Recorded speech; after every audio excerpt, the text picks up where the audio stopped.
여러분의 지친 하루가 포근한 위로와 깊은 평화로 채워지기를 바랍니다. 세상이 어떻게 시작되었고 인간은 어떻게 창조되었으며 우리가 살고 있는 이 세상의 질서와 의미는 어디에서 왔는지에 대한 가장 근원적인 질문의 답을 제시합니다. 그 시작은 바로 태초에 하나님이 천지를 창조하시니라라는 경이로운 선언으로 시작됩니다. 이 말씀은 모든 것의 시작이 우연이 아니라 놀라운 지혜와 사랑을 가진 창조주의 계획 속에서 이루어졌음을 알려줍니다. 그저 혼돈만이 가득했던 어둠 속에서, 무의미한 공허함만이 존재했던 그 시간 속에서 하나님의 말씀 한마디로 모든 것이 질서와 생명으로 가득 차게 되었습니다. 빛이 있으라 하시자 찬란한 빛이 어둠을 가르고 세상의 처음 모습을 드러냈습니다. 이 빛은 단순히 물리적인 빛을 넘어 존재의 시작과 희망의 서막을 알리는 신성한 빛이었습니다. 그리고 그 빛을 어둠과 나누어 낮과 밤을 만드셨습니다.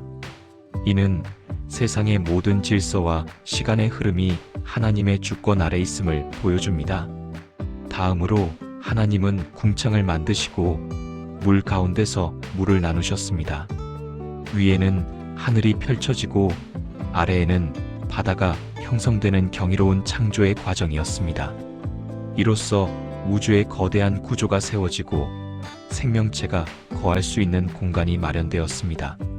또한 하나님은 물이 한 곳으로 모이게 하시고 마른 땅이 드러나게 하셨습니다. 드디어 생명이 자라날 수 있는 견고한 터전이 마련된 것입니다. 그리고 이 마른 땅 위에는 푸른 풀과 각종 채소, 각기 그 씨를 가진 열매 맺는 나무들이 말씀 한마디로 솟아났습니다.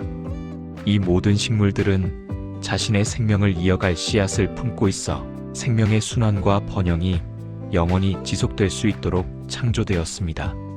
이렇듯 만물이 생명을 얻게 된 것은 놀라운 신비이자 창조주의 무한한 능력을 증거합니다. 밤하늘에는 해와 달과 별들이 질서정연하게 자리를 잡았습니다. 해는 낮을 주관하고 달과 별들은 밤을 비추어 밤하늘을 아름답게 수놓았습니다. 이 천체들은 시간과 계절을 알리는 표징이 되며 우주의 정교한 운행을 보여줍니다. 바다에는 수많은 생물들이 헤엄치고 하늘에는 새들이 자유롭게 날아다녔습니다. 작은 물고기에서부터 거대한 바다 생물까지, 그리고 아름다운 깃털을 가진 새들까지 모든 생명체는 각자의 자리에서 조화롭게 살아갑니다. 이 모든 아름다운 창조의 절정으로 하나님께서는 당신의 형상대로 사람을 지으셨습니다. 이는 인간이 다른 어떤 피조물과도 비교할 수 없는 특별한 존재임을 의미합니다. 하나님의 형상대로 지어졌다는 것은 우리가 이성, 감성, 의지를 가지고 있으며 하나님과 교제하고 사랑할 수 있는 존재로 창조되었음을 나타냅니다. 또한 모든 피조물을 다스릴 수 있는 권한과 책임을 부여받았음을 의미하기도 합니다. 이 모든 창조의 과정은 하나님의 선하시고 온전하신 계획 아래 있었으며 그분은 만드신 모든 것을 보시고 심히 좋았더라고 선언하셨습니다. 이는 그분의 창조가 완전하고 아름다웠음을 말해줍니다. 하나님은 흙으로 사람의 형상을 만드시고 그 코에 생명의 숨을 불어넣으셨습니다. 그렇게 해서 아담이라는 첫사람이 태어났습니다. 생명의 숨이 코를 통해 불어넣어졌다는 것은 인간의 생명이 물질적인 존재를 넘어선 영적인 측면을 가지고 있음을 암시합니다. 아담은 흙으로 만들어졌지만 하나님의 숨결이 그의 안에 들어감으로써 살아있는 영혼을 지닌 존재가 된 것입니다. 하나님은 아담을 위해 에덴 동산이라는 아름다운 낙원을 만드시고 그곳에서 모든 것을 누리며 살도록 허락하셨습니다. 에덴 동산은 단순히 아름다운 장소가 아니라 하나님과의 친밀한 교제가 이루어지는 거룩한 공간이었습니다. 그곳에는 생명나무와 선악을 알게 하는 나무를 포함하여 수많은 아름다운 나무들이 가득했습니다. 동산의 모든 나무 열매를 먹을 수 있었지만 단 하나 선악을 알게 하는 나무의 열매만은 먹지 말라고 명하셨습니다. 이는 자유로운 선택 속에서 하나님의 말씀을 따르는 것이 얼마나 중요한지를 가르쳐 주는 것이었습니다. 인간에게 자유의지를 주셨고 그 자유의지를 통해 하나님을 사랑하고 순종할 기회를 주신 것입니다. 이 금령은 인간이 피조물로서 창조주의 권위를 인정하고 순종할 때 진정한 자유와 행복을 누릴 수 있음을 보여줍니다. 아담이 혼자 있는 것을 보시고 하나님은 남자가 혼자 사는 것이 좋지 아니하니 내가 그를 위하여 돕는 배필을 지으리라고 말씀하시며 아담의 갈빗대에서 하와를 만드셨습니다. 아담이 깊이 잠든 사이에 하나님은 그의 갈빗대 하나를 취하여 하와를 창조하셨습니다. 하와는 아담의 살 중에 살이요 뼈 중에 뼈였습니다. 이는 남녀가 본질적으로 동등하며 서로를 보완하고 돕는 관계임을 상징합니다. 아담은 하와를 보자마자 이는 내 뼈 중에 뼈요 살 중에 살이라고 기뻐하며 노래했습니다. 아담과 하와는 서로를 사랑하며 에덴 동산에서 행복하게 살았습니다. 그들에게는 근심도 걱정도 없었고 오직 하나님의 사랑 안에서 평화와 기쁨을 누렸습니다. 그들은 서로를 부끄러워하지 않았고 완전한 순수함과 조화 속에서 살아갔습니다. 이 낙원의 삶은 인간이 원래 추구해야 할 완전한 행복과 만족을 상징합니다. 또한 이들의 이야기는 결혼과 가정의 신성한 기원을 보여주며 서로 사랑하고 존중하는 관계의 중요성을 일깨워줍니다. 그러나 안타깝게도 이 완벽한 평화는 오래가지 못했습니다. 사탄은 뱀의 모습으로 하와를 유혹했고 선악을 알게 하는 나무의 열매를 먹으면 하나님처럼 될 것이라고 교활하게 속삭였습니다. 뱀은 먼저 하와에게 하나님이 참으로 너희에게 동산 모든 나무의 열매를 먹지 말라 하시더냐?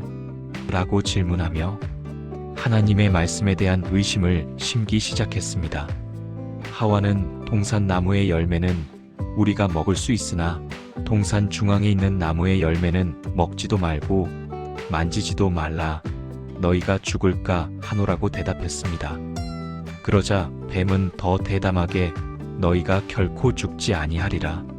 너희가 그것을 먹는 날에는 너희 눈이 밝아져 하나님과 같이 되어 선악을 알 줄 하나님이 아심이니라고 하와를 유혹했습니다. 이 유혹은 인간의 가장 깊은 욕망, 즉 하나님처럼 되고자 하는 교만함을 건드렸습니다. 하와는 뱀의 유혹에 넘어가 열매를 따먹고 아담에게도 주어 함께 먹었습니다.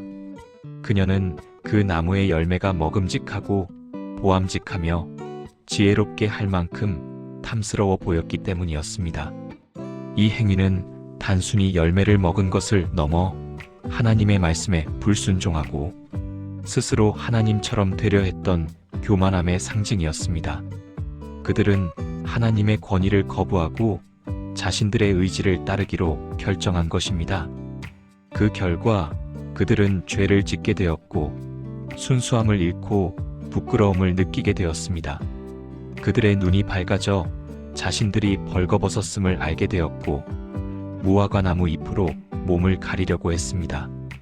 이는 죄가 가져오는 수치심과 자기 은폐의 시작이었습니다. 하나님께서 에덴 동산을 거니시며 아담아, 내가 어디 있느냐? 라고 부르셨을 때 아담은 제가 벗었으므로 두려워하여 숨었나이다라고 대답했습니다. 죄는 하나님과의 관계를 단절시키고 두려움과 숨김을 가져왔습니다. 하나님은 그들의 죄를 물으셨고 그들은 서로를 탓했습니다. 아담은 하와를, 하와는 뱀을 탓하며 책임을 회피하려 했습니다. 하나님은 뱀에게는 저주를 내리셨고 하와에게는 해산의 고통과 남편에게 종속되는 삶을 예고하셨으며 아담에게는 평생 땀 흘려 수고해야만 땅에서 소산을 얻을 수 있을 것이라고 말씀하셨습니다. 그리고 그들을 에덴 동산에서 쫓아내셨고 인간에게는 고통과 죽음이 찾아오게 되었습니다. 생명나무로 가는 길을 그룹들과 두루 도는 불칼로 막으셨습니다.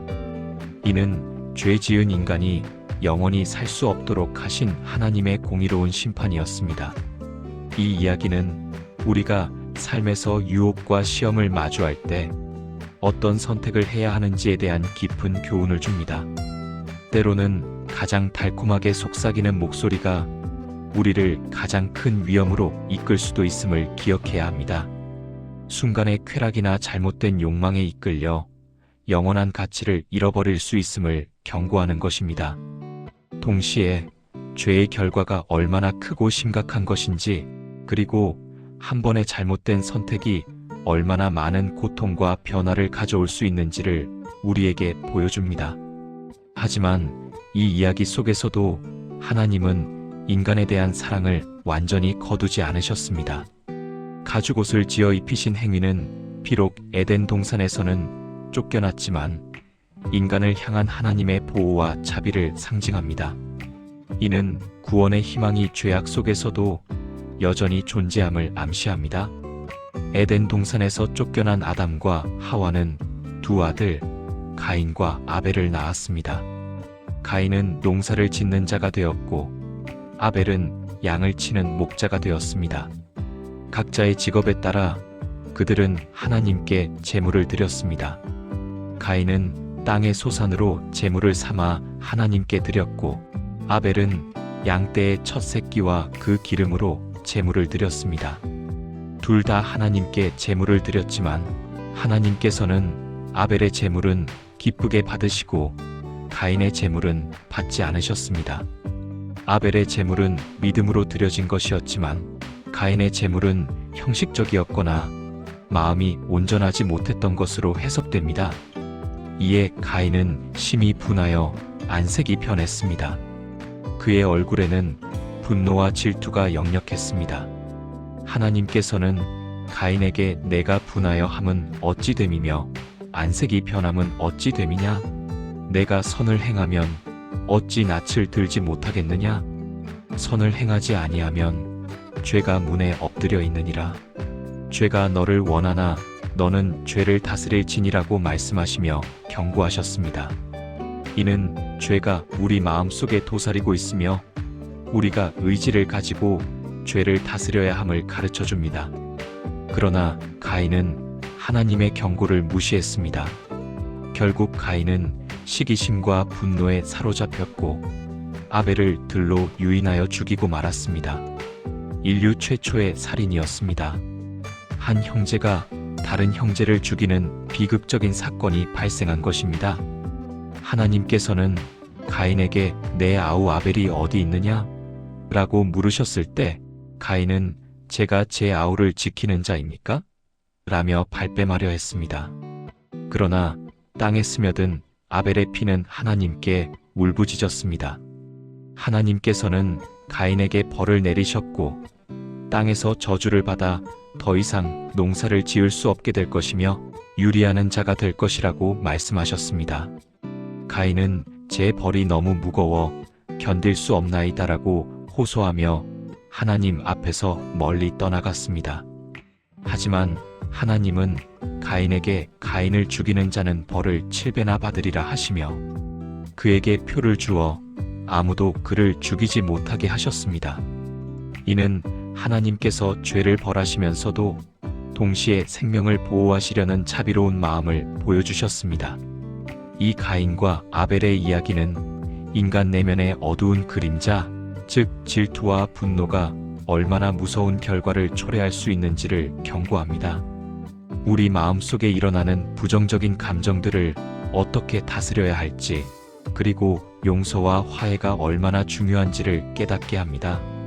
미움과 시기심이 마음에 자리 잡으면 얼마나 무서운 파괴력을 갖게 되는지, 그리고 그로 인해 얼마나 큰 고통이 따르는지를 보여주는 슬픈 이야기입니다. 이 이야기는 또한 예배의 본질이 무엇인지 단순히 형식적인 행위가 아니라 진정한 마음과 믿음으로 드려져야 한다는 교훈을 담고 있습니다. 시간이 흐르면서 세상은 죄악으로 가득 차게 되었습니다. 사람들의 마음에는 악한 생각만이 가득했고 그들의 모든 계획과 의도는 오직 악으로 치우쳐 있었습니다. 인간의 타락은 돌이킬 수 없을 정도로 심각해졌고 하나님은 땅 위에 사람 지으셨음을 한탄하시기까지 했습니다. 내가 사람 지었음을 한탄하노라는 말씀은 창조주의 깊은 슬픔과 고통을 그대로 드러냅니다. 그분의 마음이 심히 근심하셨습니다. 그러나 그 모든 죄악 속에서도 노아라는 한 의로운 사람이 있었습니다. 노아는 당대의 의인이요 완전한 자였으며 하나님과 동행하는 사람이었습니다. 그의 삶은 주변의 타락한 세상과는 대조적으로 하나님 앞에서 정직하고 순전했습니다. 하나님께서는 노아에게 세상을 물로 심판할 계획을 알리시고 방주를 만들라고 명하셨습니다. 하나님은 내가 땅 위에 사람과 짐승과 기는 것과 공중의 새를 다 쓸어버리리니 이는 내가 그것들을 지었음을 한탄함이니라고 말씀하셨습니다.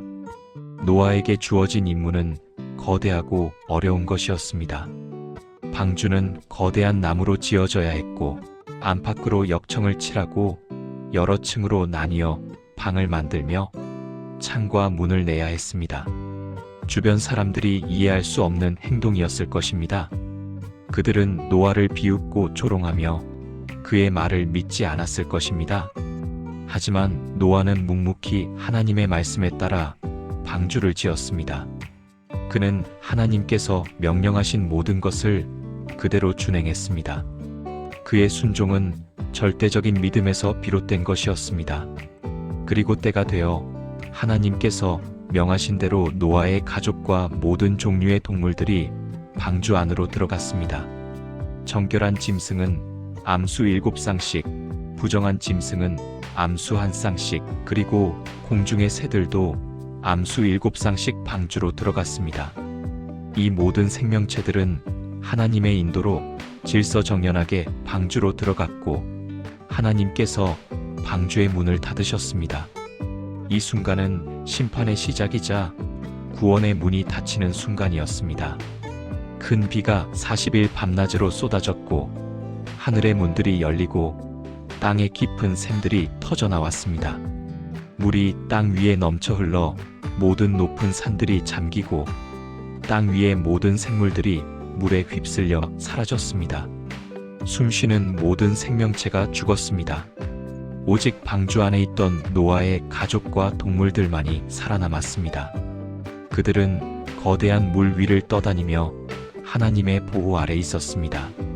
150일 동안 물이 땅을 덮고 있다가 하나님께서 바람을 불게 하시어 물이 점차 줄어들게 하셨습니다. 홍수가 그치고 방주가 아라랏산에 머물렀을 때 노아는 까마귀를 내보냈다가 다시 돌아오지 않자 비둘기를 보내 땅이 마른 것을 확인했습니다. 비둘기는 처음에는 돌아왔지만 두 번째 보냈을 때는 입에 감람나무 새 잎사귀를 물고 돌아왔습니다. 이는 땅에 새로운 생명이 돋아나고 있다는 희망의 증거였습니다. 마침내 세 번째 보낸 비둘기는 다시 돌아오지 않았고 노아는 땅이 완전히 마른 것을 알게 되었습니다. 방주에서 나왔을 때 노아는 가장 먼저 하나님께 감사의 제사를 드렸습니다. 그는 정결한 짐승과 새 중에서 제물을 취하여 번제단에 드렸습니다. 하나님께서는 그 향기로운 제사를 받으시고 다시는 사람으로 말미암아 땅을 저주하지 않겠다고 말씀하셨습니다. 그리고 하나님께서는 노아와 그 후손들 그리고 모든 살아있는 피조물과 언약을 맺으시고 다시는 물로 세상을 심판하지 않겠다고 약속하시며 그 증표로 무지개를 보여주셨습니다. 무지개는 하늘에 드리워져 하나님의 언약을 영원히 기억하게 하는 아름다운 약속의 상징이 되었습니다. 노아의 이야기는 순종의 중요성과 하나님의 심판 속에서도 구원이 있음을 알려줍니다. 절망적인 상황 속에서도 믿음을 잃지 않고 하나님의 약속을 붙드는 자에게는 새로운 시작과 희망이 주어진다는 것을 보여줍니다.